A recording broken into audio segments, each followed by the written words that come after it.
आऊज़ु बिल्लाहि मिनश्शैतानिर्रजीम बिस्मिल्लाहिर्रहमानिर्रहीम। वीडियो का बाकायदा आगाज़ करने से पहले आप सबसे गुजारिश करती हूँ कि एक दफ़ा दरूद पाक पढ़ लें। नाज़रीन, आपको वेलकम करते हैं इस्लाम मेरी पहचान यूट्यूब चैनल पर।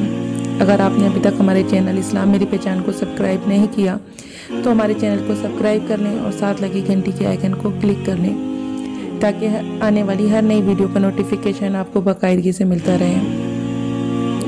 एक दफ़ा का जिक्र है कि हज़रत मूसा अलैहिस्सलाम को अल्लाह ताला ने हुक्म दिया कि समंदर की तरफ जाओ, वहाँ 3 कश्तियाँ डूबने वाली हैं। हज़रत मूसा अलैहिस्सलाम फौरी हुक्म इलाही की तामील करते हुए समंदर की जानिब चल दिए। साहिल पुरसुकून था। बहुत दूर से एक कश्ती आती हुई दिखाई दी जो आहिस्ता आहिस्ता साहिल की तरफ बढ़ रही थी। अभी वो किनारे से कुछ ही फासले पर थी कि हज़रत मूसा ने आवाज़ दी कि एक कश्ती वालों, अल्लाह का हुक्म आने वाला है, होशियार रहना। उन्होंने जवाब दिया, आप जानते हैं कि अल्लाह के हुक्म को कोई नहीं टाल सकता। हम तो उसके बंदे हैं जो हुक्म इलाही के पाबंद हैं। कश्ती वाले अब ये बात कह ही रहे थे कि अचानक एक मौज उठी और कश्ती डोलने लगी। सवार अपने आप को बचाने की कोशिश करने लगे। इतने में एक और ज़बरदस्त मौज आई और कश्ती को अपने साथ बहाकर समंदर की तह में ले गई। थोड़ी देर में एक और कश्ती नजर आई तो हज़रत मूसा अलैहिस्सलाम ने उन्हें भी खबरदार किया और कहा कि ज़रा मोहतात होकर आना।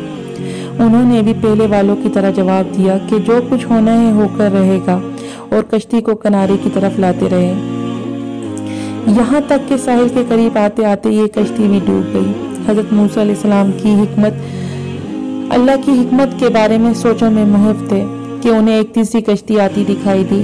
आपने हस्बे साबिक इस कश्ती वाले को भी नसीहत की कि देखो अल्लाह का हुक्म आने वाला है, अपने गुनाहों की माफ़ी मांगते हुए ज़रा मोहतात होकर आओ। उन्होंने जवाब में कहा कि ए अल्लाह के नबी, जिस तरह आप सच्चे हैं इसी तरह अल्लाह का हुक्म भी अटल है, उसे कोई नहीं बदल सकता। लेकिन अल्लाह की रहमत भी तो है, हम उसकी रहमत से क्यों मायूस हों। लिहाजा हम अल्लाह की रहमत पर भरोसा करके आ रहे हैं और वो अपनी रहमत के सदक़े में हमें ज़रूर अमन और सलामती के साथ किनारे पर पहुँचा देगा। कश्ती वालों का ये जवाब सुनकर हज़रत मूसा अलैहिस्सलाम खामोश हो गए। जब कश्ती बाहिफाजत किनारे आ लगी तो अल्लाह के पैगंबर सोचने लगे कि अल्लाह ने 3 कश्तियाँ डूबने का फरमाया था। 2 तो डूब गई लेकिन तीसरी सलामती के साथ किनारे आ लगी है, ये कैसे बच गई। इरशाद बारी ताला हुआ कि ए मूसा, आपने सुना नहीं कि तीसरी कश्ती वालों ने क्या कहा। उन्होंने मेरे हुक्म को तस्लीम किया था, मेरी रहमत को आवाज़ दी थी और इस पर पूरा तवक्कल और भरोसा भी किया था, तो इसलिए कश्ती मेरी रहमत के तुफेल बच गई। क्योंकि जो भी मेरी रहमत के दरवाजे पर आकर सदा देता है मैं उसे ना उम्मीद नहीं करता। अल्लाह पाक समझने की तौफीक अता करे, आमीन। नाजरीन, अगर आपको मेरी वीडियो पसंद आए तो इसे लाइक और शेयर करना मत भूलिएगा। नेक्स्ट इस्लामी वीडियो के साथ फिर हाजिर होंगे, तब तक के लिए अल्लाह हाफिज़।